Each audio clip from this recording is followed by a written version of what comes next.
Our sermon text for this morning is Acts chapter 2, verses 42 to 47.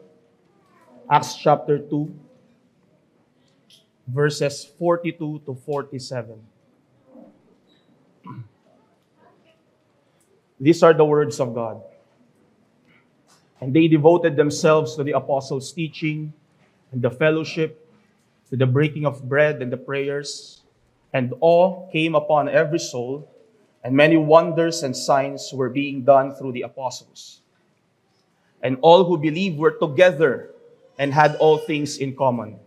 They were selling their possessions and belongings and distributing the proceeds to all, as any had need. And day by day, attending the temple together and breaking bread in their homes, they received their food with glad and generous hearts, praising God and having favor with all the people. And the Lord added to their number day by day those who were being saved. Thanks be to God for His word. Now, to some of us who have been a part of some so-called church movement, maybe in the past, a church movement that focuses in constantly increasing the number of their attendees and followers. Probably you've heard or you have already encountered our text before. This familiar passage is frequently used to indicate the techniques or the methods that one must do if one desires to increase the size of his or her so-called spiritual small group. Usually, it is explained like this. If you want the Lord to add to your number, as said in verse 47, then you must work on and passionately apply verses 42 to 46. You must devote yourselves to the apostles' teaching or to the word of God and the fellowship, to the breaking of bread and prayers, and so on and so forth. You must eagerly and even sacrificially do these things if you want to increase the number of your groups. Now, that might be an oversimplified version, but that's the main idea. Now, is it wrong if we seek to imitate these things that the early church did that is found in our text? Of course not. Or is it wrong to desire that the Lord would add to the number of those who were being saved? Absolutely not. Those are glorious things to seek and desire. But the problem creeps in when we take this text out of its context and convert it as a man-made program to increase the flow of people towards a certain movement or gathering. The problem creeps in further when we think that merely doing these things found in our text out of pure human efforts and just maybe creating multiple programs around them will surely produce church growth, where growth usually means increase in the number of attendees. Now, brethren and friends, that is the total opposite of correctly understanding this text. Know that this text describes the result or the overflow of the Holy Spirit's continuous work in the early church. And it was not meant to be used as a mere set of strategies or programs that self-reliant men can use in order to increase the number of their followers. Let us observe a few things that supports this idea. First, we must consider that in the light of its context, the activities of the early church that are found in our passage are descriptions and not commands. They are in the form of indicatives and not imperatives. Now again, are we not to imitate them just because they are not in the form of commands in this particular text? No. Of course, elsewhere in the scripture, we are commanded to follow these great examples of the early church. But we must consider that with regard to its immediate context, These words are describing the results of the Holy Spirit's prior and continuous work in the early church. We must take note that the glorious acts found in this text are tightly connected as the consequences of the prior workings of the Holy Spirit, as we've heard in the previous verses.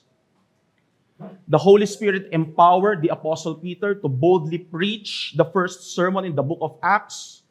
Peter courageously proclaimed the truth concerning the person and work of Jesus Christ. He also emphatically pointed out the sins of his listeners and showed them that Christ is their only hope for salvation from the perfect wrath of God that they deserve. This Spirit-empowered preaching caused the people to be convicted of their sins, and eventually, Peter challenged them to repent and be baptized in the name of Christ for the forgiveness of their sins. But not just that. In verse 38, Peter also said that if you do so, if you repent of your sins, and if you believe in the Lord Jesus Christ and be baptized, you will also receive the gift of the Holy Spirit. Now notice that even though the Spirit gives spiritual gifts, that is not what Peter meant in verse 38.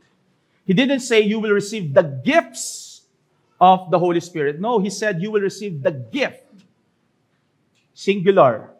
The gift of the Holy Spirit. And this points back to Christ's word that God the Father promised to send God the Holy Spirit as a gift to every believer once God the Son ascends back to heaven. That promised gift pertains to the indwelling work of the Holy Spirit to every believer. Which means that if you are a genuine Christian, God the Holy Spirit, the third person of the Holy Trinity, lives in you. That is to say, His presence, His power, His gifts will abide in you because He is in you. It doesn't mean that you will become a deity. No, but it means that even though we are frail human beings, we will be enabled to live holy lives and become faithful servants of Christ. And we've heard last week that after Peter's powerful preaching at Pentecost, God the Holy Spirit used it to save about 3,000 souls. All these believers repented of their sins, were baptized in the name of Christ, and all of them received the gift of the indwelling Holy Spirit. Now that being said, let us now point out this very important observation. If those mighty works in the previous verses, which are the raising of bold gospel preachers, the conviction and regeneration of 3,000 souls, the indwelling and empowerment to every believer, if they are all caused by the workings of the Holy Spirit, isn't it also right to point out that the fruits of those prior events that we have read in the text, in our text for this morning, such as the devotion to the apostles' teaching, the fellowship, the breaking of bread and prayers and so on, isn't it proper to point out that these exemplary acts are also caused by the workings of the same Holy Spirit? Now some may ask, why is it so crucial to point out that truth? Bakit sobrang importante na i-point out natin yung katotohanan na yon? Well, because if we don't start in acknowledging that it is the Holy Spirit who produces in us these graces to devotedly love God and our brethren, and we try so hard to do them by our own human capabilities, apart from genuine dependence on the Holy Spirit, then what will happen? We will not only fail to do them, but we will also be burnt out in trying to do them on our own. That is because by our weak and frail human efforts, we are seeking to do something that only an omnipotent God can accomplish. So let us approach our text with this lens.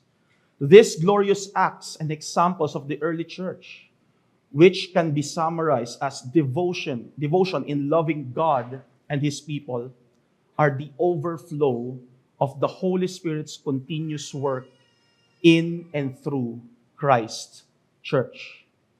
That leads us to our message for this morning. The Holy Spirit causes the church to devotedly love God and His people. Devotion in loving God and loving His church are not just mere results of natural human efforts or discipline. These graces are supernaturally produced and sustained by the Holy Spirit to every believer that He indwells. So we will go through this message using two headings. On the first one, we will focus on how the Holy Spirit enables the church to have a deep devotion to God. And on the second one, we will focus on how He empowers the church for them to have a loving devotion to one another. Let us now consider the first point, devotion to God. Now, after empowering the Apostle Peter to boldly preach the gospel, and after saving about 3,000 souls through that powerful sermon, where does the Holy Spirit lead the apostles, the disciples, and these thousands of new believers? We've read in verse 42 that the Spirit led them to devote themselves to a number of things. Now let us focus first on the word devote. You see, in its original language, when this word is used negatively, it means to persist obstinately or to continue stubbornly to a certain course of action. For example, when a child is warned, rebuked, and disciplined for so many times, and yet he doesn't listen, rather he hard-headedly and stubbornly continues on to do the same dangerous act or even sin, that behavior describes the word devotion in a negative sense. But when this word is used positively, it means to steadfastly endure in doing something, to be constantly diligent, and to do things with intense effort continuously. So the question is this: where did the Holy Spirit make the early church devoted to? We can see several things from our text. And for this first point, we will look at the early church. Early church's devotion to the apostles' teaching, the prayers, and their praises unto God.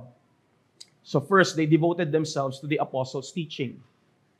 As we've heard in the previous sermons, the apostles were which literally means the sent out ones, are the group of men that Christ had chosen to be the main preachers and teachers of the early church. They have been personally instructed by Christ during His earthly ministry and for 40 more days after the resurrection of our Lord. As exemplified in the sermon of the Apostle Peter, their teaching includes a Christ-centered interpretation of the Old Testament. Now, other commentators said that their teaching might also include the recollection of Christ's earthly ministry and teaching, and other details concerning His incarnation, perfect life, atoning death, and victorious resurrection. Probably their teaching also include how a believer must live in the light of the truth of the gospel of Christ. You see, we must remember that these new believers were previously devout Jews or Jewish converts that were on their way to way of pilgrimage to Jerusalem for the Feast of Pentecost. Most of them are probably familiar to the teachings of the Old Testament text. Just imagine their minds, how their minds were blown and were so illuminated when the Spirit-filled apostles explained to them how every part of their scripture points to the person and work of Jesus Christ. For sure, their hearts burned, just like the hearts of the two disciples in the road to Emmaus, when the Lord Jesus explained to them the truth that the whole Old Testament points to Him. And here's what Dr. John MacArthur said concerning this matter, and I quote, "When the truth of Scripture becomes clear, the heart is set on fire for joy and for testimony, unquote. The heart is set on fire for joy and for testimony. Observe now that their devotion to the apostles' teaching is not just because they were so disciplined and they are just coerced to do it. They are just forced to do it. By no means. Rather, they devoted themselves to it because the truths concerning the Lord Jesus Christ is now what brings them joy. It is a joyful devotion and not a forced one. But even though they are joyful, notice also in verse 43 that a healthy fear of God was not neglected. Their joy in knowing Christ is mingled with awe. That is a healthy, reverential fear of the Lord, which drives them to another devotion, which was their devotion to reverential prayer and praises unto God. In addition to their devotion to the apostles' teaching, they are also devoted to prayer and to praises. Later, we will discuss their fellowship. And in their fellowship is where prayers and praises probably happen, when they are together. But one commentator said that they were not content to talk to one another in their fellowships. Instead, they are also eager. They were also devoted to talk to their Lord through their prayers and their praises. The apostles' teaching represents the Word of God. And the prayer and praises offered to God, of course, ang counterpart nun sa time natin ngayon is also prayers. These two are the aged, the primary, and yet ordinary means that were ordained by our God on how can His people might commune with Him, and therefore know Him, and then love Him. So when the Bible says that the early church devoted themselves to God's Word and to prayers and praises, it is not just teaching us that they are so disciplined to do those things and we must also be disciplined. No. Instead, it shows us that because the Holy Spirit changed their hearts, they now desire to commune, know, and love God Almighty through His Word and through their prayers. Thus, we can say that their devotion to God's Word and to prayers and praises are ultimately caused by their devoted love for God Himself. And who caused this love for God to grow in their hearts? Galatians 5:22 says, the fruit of the Spirit is love. If we see genuine love for God as a fruit in a believer's life, we must conclude that the Holy Spirit is at its root. You see, it's not natural for us to love God. It is not natural for us to desire to commune with Him, to know Him, or to obey Him, or to worship Him. What's common to us is to love ourselves, to love money, to love fame, to love the things in this world, to love sin. That is to say that in the state of sin, we human beings are incapable of loving God. Or as Romans 8:7-8 says, we are at enmity, or we are hostile to God. Indeed, we cannot please God, let alone love Him. Now, it is a dangerous thing to be an enemy of the one who is able to destroy both soul and body in hell. So what is our hope? Who can save us from being haters of God? Who can enable us to become lovers of Him? In 1 John 4, verse 19, it says, we love because God first loved us. You see, that is our hope. One can be transformed from being a hater of God into a lover of God if we first experience God's love. And how did God love us? 1 John 4, verse 10. He loved us and sent His Son to be the propitiation for our sins. God the Father loved His people through the sending of God the Son, Jesus Christ our Lord. He is truly God, yet He assumed a human body and soul. He lived a perfect life. Yet He died on the cross to be the propitiation or the wrath-absorbing sacrifice. He died in our place and for our sins. And He rose again 3 days later as a proof that His atoning work was accepted by the Father and is sufficient to save every believer. That is how God loved His people. Now, the question is, who is it that applied that love of God to each and every believer? So that we might experience the love of God and therefore be enabled to genuinely love God. Romans 5 verse 5. God's love has been poured out into our hearts through who? Through the Holy Spirit. You see, the believer's devoted love for God is not a result of his own human effort. Rather, it is a fruit of the Holy Spirit's work in his life, which is the pouring out of God's love in his heart that is grounded in the perfect person and the finished work of Jesus, our Lord. So, brothers and sisters in Christ, can you still remember those years that you were not yet saved from your sins? Those years that we hated God, either by active rebellion against Him or by our passive apathy towards Him. You still remember those years? And now look at your life, dear brother, dear sister. The Lord transformed you from being a hater of God to being a lover of Him. We were once His enemies, but now He adopted us in Christ and calls us His beloved sons and daughters. See how the Lord has been so patient with us.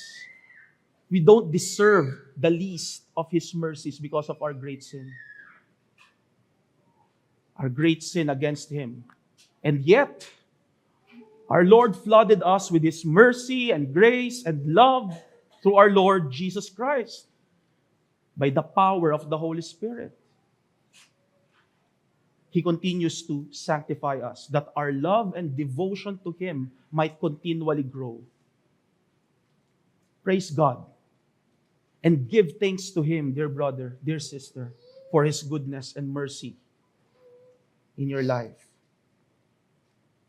But if you are here this morning, and maybe your life is marked by a deep-seated hatred for God, or maybe you are totally apathetic towards God, which are reflected in your lifestyle, which is reflected in your lifestyle of absolute indifference towards His Word and towards prayer. Or probably you say you love God, you believe you are religious, you are spiritual, but you still think that salvation from hell is based on the intensity of your man-made love and works for Him instead of His perfect love for His people through the gospel of Jesus Christ. If that is you, my friend, know that you are not yet saved from your sins. You are at enmity with God. You cannot love God. But there is hope for you today. Christ, the Lord, is calling you to repent of your sins. And maybe for some of us, Christ is calling you again today to repent of your sins of hatred and apathy towards God. Repent of your sins of self-righteousness or any other sins. Confess your sins and seek God's forgiveness by trusting in the perfect and sufficient saving work of the Lord Jesus Christ alone. And to my brothers and sisters in Christ, let us be reminded that since it is the Holy Spirit who enables us to truly and devotedly grow in our love for God, then let us depend on Him in prayer as we seek to grow in our love for Him. You see, most of the time we fail to do that. And we choose to depend on our own man-made ways instead of praying. Because probably we don't really see how cold is the condition of our love for God. But have you considered it recently, dear brethren? Have you reflected whether your love for God is cold and stagnant, or is it warm and thriving? Is it cold and stagnant, or is it warm and thriving? Now, some may ask, how can we know that? Well, there are many ways to evaluate ourselves. But let us speak it from our text. We said previously that the early church's devotion to love God by knowing and communing with Him is reflected in their practical devotion to the apostles' teaching and prayers and praises. Take note also that these spiritual exercises are not forced, and they were done with joy, mingled with awe, mingled with healthy reverential fear for God. Now, that being said, we can say that one of the ways to evaluate whether our dependence on the Holy Spirit and our love for God is thriving is to have an honest look on the condition of our hearts towards God's word and prayer in our private worship, family worship, and also in the public worship. A believer who grows in his dependence on the Holy Spirit and his love for God will seek to commune with God by knowing Him through His Word and by talking to Him through prayer. No, brethren, that in saying these things, I don't intend to make us feel condemned if we failed. Because there's now no more condemnation in Christ. Or to make us superior if our devotion to God is thriving, because ultimately it is the work of the Spirit and not merely our own. But let us honestly examine ourselves.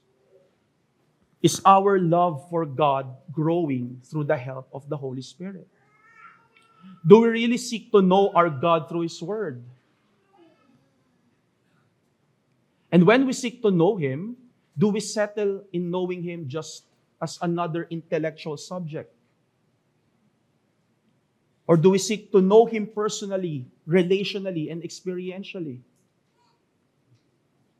When was the last time that you had your private or maybe household worship and you were filled with joy and with the sense of awe because of the clear revelation of Christ in His Word? When was the last time that it happened? When was the last time that you can't help yourself but burst into joyful praising and worshiping of God? I know that we are being cautious not to fall in the ditch of the error of emotionalism. But in our cautiousness, may we not fall into the opposite extreme of not seeking or not expressing joy mingled with reverential awe unto the glory of God. There are emotions that needs to be sought and expressed, emotions that are grounded in the truth of the Scripture and are caused by the genuine work of the Holy Spirit. Now, may we not settle, dear brethren, if you see that your love for God is being cold and stagnant, do not settle, dear brethren. But let us also not depend on our own human strategies and efforts in our quest to grow in our devotion to our God. Rather, let us seek the Lord in prayer. May we pray that the Lord, by His Spirit, would sustain and deepen our devotion to Him. Now, the Holy Spirit didn't just empower and sustain the church in loving their God, but He also enabled them to love one another. Now, let us consider our last point, devotion to God's people. Not only did the early church devoted themselves to the apostles' teaching, to prayer and praises, They also devoted themselves to godly fellowships and cheerful generosity. Now, in our modern days, we use the word fellowship to pertain to a gathering of Christians in a certain place, probably to hang out, to eat together, to converse about our life and our walk with the Lord. Now, though it might include those things, the New Testament idea of fellowship is not limited to those things. The key word to understand the idea of fellowship in our text is the word common. As one commentator defined it, he said that fellowship describes the experience of having something in common or of sharing things in common. And that's the idea that we can see in verse 44. And all who believed were together and had all things in common. This sharing of things is rooted from the spiritual realities, like the early church understood that they all share a common Lord, the Lord Jesus Christ. They also have a common source of power, the Holy Spirit, and so on and so forth. But this commonality in their spiritual life are expressed to the material realities that we can see in our text. As we have heard, they share a common place. They were together. In verse 44, all who believed were together. They were meeting together for mutual edification and spiritual growth through learning the apostles' teaching and praying together. Another example was sharing a common meal. As we have read, they devoted themselves to the breaking of bread. Now, some say this pertains to the observation of the Lord's Supper, while others say it refers to common meal that are done in large houses. But either way, we are seeing here that they are taking responsibility to the most basic needs of one another, whether spiritually or physically. But not just that, their sharing even extends to their material and financial possessions. In verse 45, it says, and they were selling their possessions and belonging and distributing the proceeds to all, as any had need. Now, some things must be noted. It must be noted here that they are not selling absolutely all of their possessions, as we have read in verse 26. Some of them still own houses where they are meeting. And there is a qualifier that they use to determine when to do this, when to sell their possession and distribute the earnings. It says in the last part of verse 45, as any had need. So they didn't sell all their possession and divided the money to equal parts, no. Rather, they seek a brother or a sister that legitimately needs something materially or financially, and they will share the burden in order to attend to that need. Now, we must also understand that the sharing of the possessions of the early church was not in, sabi ng iba kasi, it's an early form of communism. Well, that's not the point. In communism, the sharing of properties are enforced by the law. Now, the sharing of the early church, on the other hand, were done voluntarily and was motivated by love and compassion for needy brethren. Like in the words of 2 Corinthians 9 verse 7, they shared their things as they have decided in their hearts, not reluctantly or under compulsion, and they were cheerful in their generosity. That's the idea that we can see in our text. Now, just as their devotion to the apostles' teaching, prayers, and praises showed us their love for God, we must also see that the early church's devotion to godly fellowship and cheerful generosity were not done just for the sake of doing them. Rather, these were motivated by their love and compassion for one another.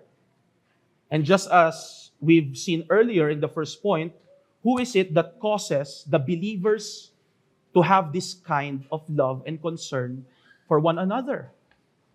Note also that probably mga bagong tao po ito. Many of them didn't know each other prior their conversion after Peter's preaching. But why is there so much love among these believers? Listen to what one commentator said, and I quote, "The Roman government became suspicious of the early church, and they sent spies into their services. The spies came back and said, the Christians were a peculiar type of folk or group of people. They did not have idols. Instead, they worshiped one by the name of Jesus, who was absent." Of course, we know Christ is not absent. He is present with us. But for them, it's absent. They have no idols. And then, let me continue the quote. "Then they added, how those Christians love each other. How they have fellowship one with the other." Unquote. See, this observation comes from unbelievers, spies from the Roman Empire. Who can do this kind of love within the church? Only the Spirit of God can create that kind of devoted love and godly fellowship within the church. With our human tendency to be selfishly ambitious, envious, jealous, conceited, and our tendency to fall to every other sin, disorder, and every vile practices, left to ourselves, we will not love. We will only destroy every human relationship that we will encounter. But thanks be to God, He first and foremost restored and reconciled us to Him through the redemptive work of Christ. And by the Spirit, He poured out His love to us, dear brothers and sisters, that we too might be reconciled and have fellowship to one another, and we might grow in love, in loving one another as the Spirit empowers us to love like Jesus Christ. So whenever we see true evidences of loving one another in our midst, never forget that devoted love for the brethren that are expressed in godly fellowship and cheerful generosity to help out those who are in need, those are the results of the workings of the Holy Spirit within the church. Hindi yan basta work natin as human beings. It is the work, supernatural work of the Holy Spirit. But if we are honest, we know that our love and compassion to one another are not always fervent. There are those times that we don't want to share our lives and carry the burden of others. We don't want to share our possessions to help those who are in need. Add to that, our society right now entices us to be more and more individualistic and apathetic to one another. The world continually tempts us to prioritize our selfish comfort and our material riches. And there are those times that we have fallen to those temptations. And we fail to love God and consider the needs of His people. Now, if we fail to love one another, then let us confess our sins and run back to Christ, the love of God incarnated, for forgiveness and restoration. And the challenge is this, dear brethren. Do not just vigorously pull yourself together and be more intentional in loving others. No. No, dear brethren, no. Don't start there. Today, we were reminded that it is the Holy Spirit that empowers us, that sustains us to become more and more loving and compassionate to one another. Let us then seek the Lord in prayer. May we seek His help through the Spirit, that He would sustain and deepen our devotion, love, and compassion for the church. Now, many of us know the Prince of Preachers, Charles Haddon Spurgeon, and probably you're also familiar with his story of reliance on the Holy Spirit every time that he would enter the pulpit to preach. You see, in those days, wala pang amplifiers or sound systems. And so in order for the preacher to be heard by the congregation, pulpits are placed in a high elevated place. And the preacher need to climb a few steps ng stairs in order to enter it. It was said that Spurgeon would ascend to his pulpit saying quietly, praying quietly to himself, at each step, I believe in the Holy Spirit. I believe in the Holy Spirit. Now, that was not meant to be a gesture or excuse because he didn't prepare for his sermon. Instead, this shows us that even though he was gifted with such brilliant mind, he didn't place his ultimate reliance on that mind whenever he preached the word. Now, he also said elsewhere, and I quote, without the Spirit of God, we can do nothing. We are as ships without wind, or chariots without steeds. Like branches without sap, we are withered. Like coals without fire, we are useless. As an offering without the sacrificial flame, we are unaccepted. Unquote. If what Spurgeon said was true, and it is true, then Spurgeon's prayer of dependence in the Holy Spirit must not just be prayed by preachers. It must be prayed by every believer. Whenever we are having a hard time in loving God, whenever we are noticing that our hearts are cold towards God, whenever we are having a hard time in loving one another, we are tempted to be apathetic to one another, dear brethren, then we must also pray with Spurgeon. I believe in the Holy Spirit. I believe in the Holy Spirit. And so, brethren and friends, know that the believer's loving devotion to God and His church are not mere man-made results of human schemes or techniques. Rather, they are the supernatural results of the Holy Spirit's saving and sanctifying work in each and every true believer. Let us pray. Father in heaven, we thank you, O God, for your word that searches our hearts.